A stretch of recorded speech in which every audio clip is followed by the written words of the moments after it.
Bom dia, alunos da turma 701. Hoje nós vamos aqui dar continuidade, à nossa aula, da aula passada, que foi sobre poema. E o assunto de hoje tem tudo a ver dentro de poemas, tá? O poeta, ele costuma fazer uso de colocar em seus poemas as figuras de linguagem. E vocês vão conhecer hoje aqui algumas delas, tá? Então vamos lá. Figuras de linguagem são empregadas para dar mais expressividade a um texto e podem ocorrer tanto em textos literários quanto em gêneros de outras esferas, não só dentro do poema, dentro de um texto tipo prosa, dividido em parágrafos, né? O escritor, ele pode utilizar figuras de linguagem nele também. Nessa sessão, estudaremos algumas figuras de linguagem. Então, vamos lá, começando. As figuras de linguagem são empregadas para dar mais expressividade ao texto, musicalidade, não é? Criar sensibilidade e tocar nas pessoas, certo? Então vamos ver. Podem ocorrer as figuras de linguagem podem ocorrer em textos literários como em gêneros de outras esferas. Não é só nas poesias, nos poemas, também em outros tipos de gêneros, certo? Que o escritor resolva colocá-las, certo? Algumas figuras de linguagem que vocês vão conhecer agora. Aliteração. Aliteração é um tipo de recurso, de uma figura de linguagem que o poeta utiliza, fazendo a repetição de consoantes, tá? Ou então de encontros de consoantes juntas, não só uma consoante, várias, Para quê? É a repetição. Quando vocês se depararem com um poema em que haja repetição de sons de consoantes repetidamente, é chamado de aliteração. Então, a aliteração é o quê? É a repetição da mesma consoante ou de sons consonantais, criando musicalidade. Na parte, quando nós formos fazer as nossas correções das atividades, vocês vão ver muitos exemplos lá, certo? Outro tipo de figura de linguagem é a assonância. A assonância é parecido com a literação. As duas são com A. A literação, repetição de sons de consoantes. A assonância é a repetição de uma vogal ou de vogais que possuem o mesmo som.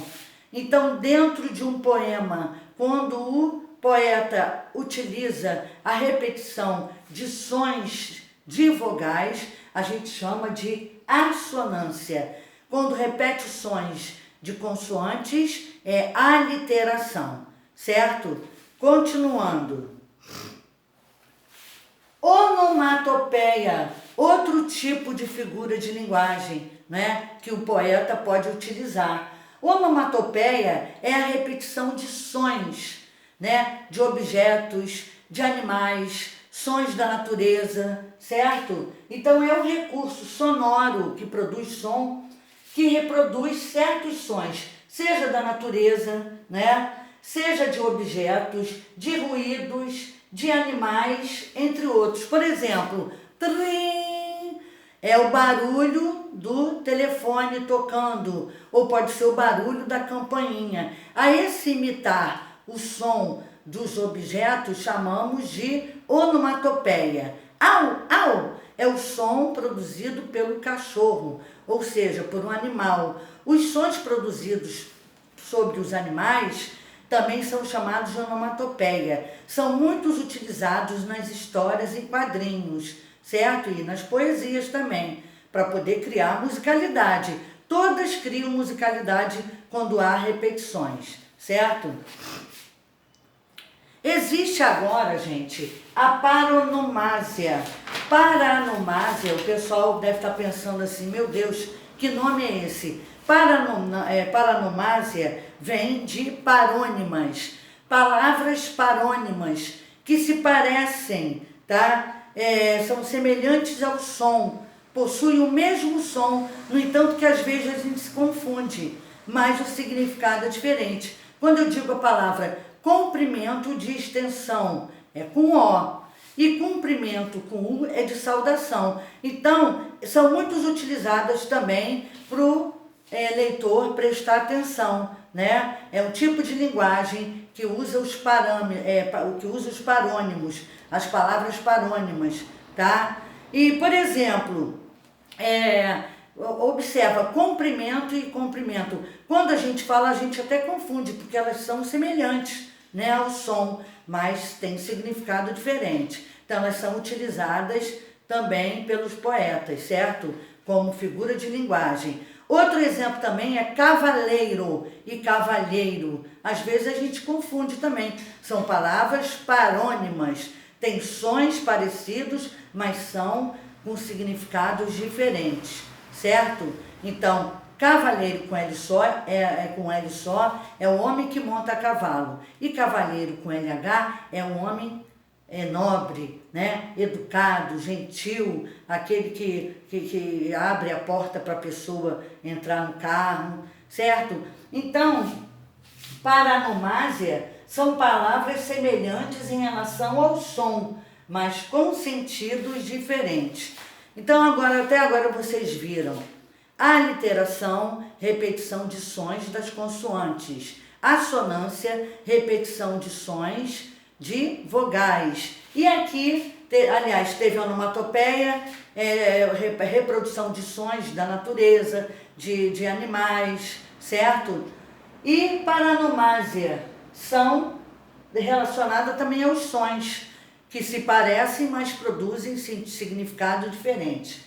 Paronomásia vem de parônimos, tá? Continuando. Metonímia é a substituição, metonímia, nímia, é a substituição de uma palavra por outra, em virtude de existir entre elas relação facilmente identificável. Quando eu digo assim, encontrei com uma pessoa de cabelos brancos. Então, a pessoa de cabelos brancos substitui o quê? Encontrei uma senhora de idade, não é? Então, quando eu posso fazer a substituição de uma coisa por outra que é de fácil identificação, chamamos de metonímia. A mesma coisa também quando eu digo assim, ouvi Roberto Carlos. Eu não ouvi o Roberto Carlos, eu ouvi as músicas dele. Então, a gente tira o autor pela obra, não é? A obra dele são suas músicas. Por exemplo, li Luís de Camões, é um português famoso, né? Eu não li o Camões, né? Eu não fiquei olhando para o corpo dele e lendo. Eu li as suas obras, entenderam? Então, vamos agora, mais outro exemplo aqui.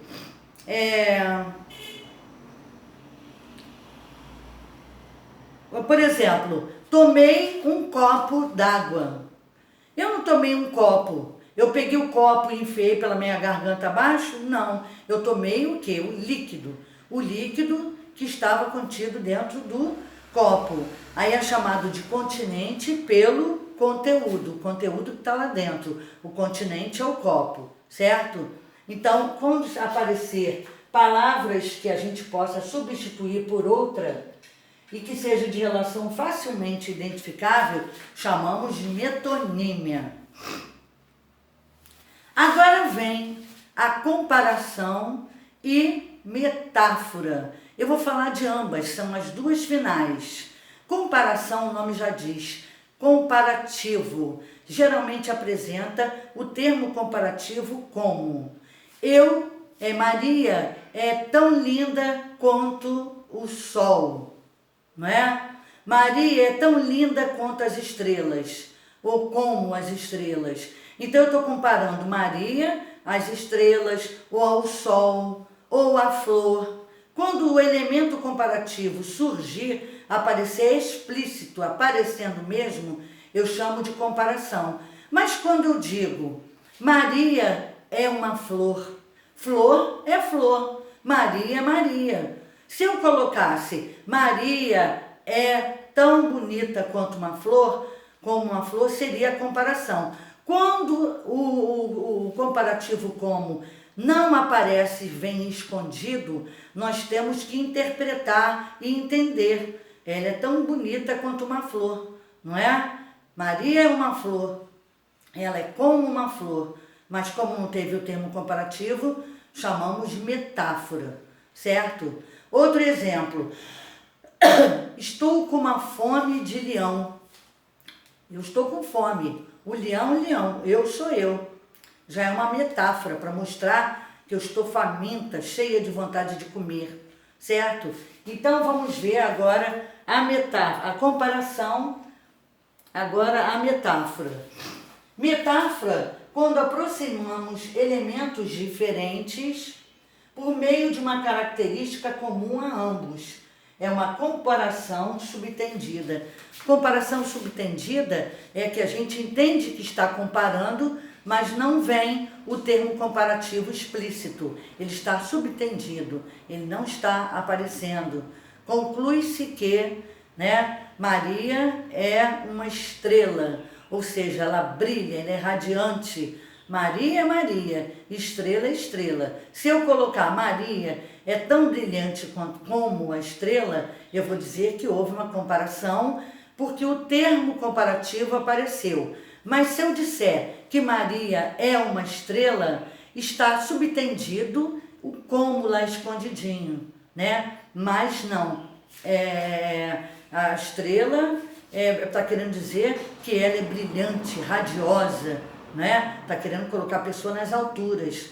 Igual, por exemplo, você é um chuchu, um chuchuzinho, Você é como um chuchu, comparação. Termo comparativo como, aí é comparação. Você é um chuchuzinho, Está querendo dizer o quê? Que você é bonitinha, é agradável, É delícia.